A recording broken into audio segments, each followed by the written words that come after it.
Namah Shivaya, Namah Shivaya, Namah Shivaya, Namah Shivaya, Namah Shivaya, Namah Shivaya, Namah Shivaya, Namah Shivaya.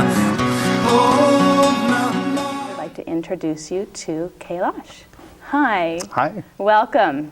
Thank you. Tell us a little bit about yourself and your background so that we can get to know you a little bit better. Okay. A number of years ago, when I was doing my doctoral work at the University of Texas at Austin in communication studies, I was interested in the question of where our sense of self comes from and how it gets shaped. And the answer to that question is it gets shaped doing stuff like this, talking to each other. From our very earliest times until now, we've been using our voice to shape our worlds, to get our needs met, and to also fashion ourselves moment by moment. The sorts of things that we say to ourselves and to one another, these are the things that are actually providing something like a blueprint for who we're becoming. And in that sense-making process, we're fabricating who we are in response to one another. We're all like mirrors for each other in that way.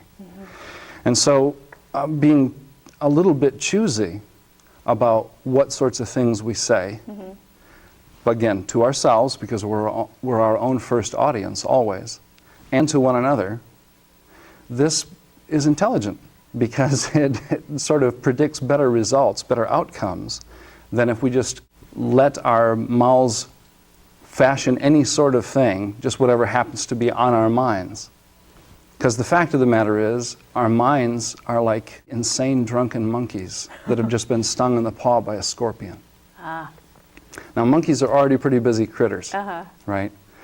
But you add to that one that's insane, intoxicated, and in howling pain, and you've got a very busy monkey on your hands. No kidding. And some of us are sensitive to that, especially if we try to be quiet. We find out how many voices are actually going off inside. Add to that everything that we're taking in from seemingly outside ourselves, and we've got a condition of high stress. So the wisdom traditions have from ancient times recognized that the mind and the heart will follow where the voice sends them.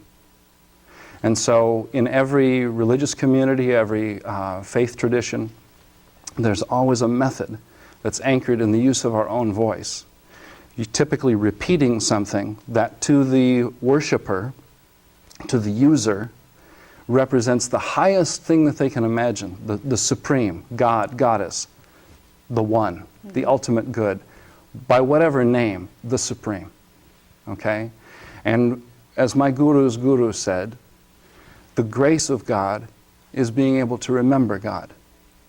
Now, if you're uncomfortable with the notion of God or Goddess, that's fine, because the reality is that you can substitute supreme or the best that you can imagine and it'll work just fine.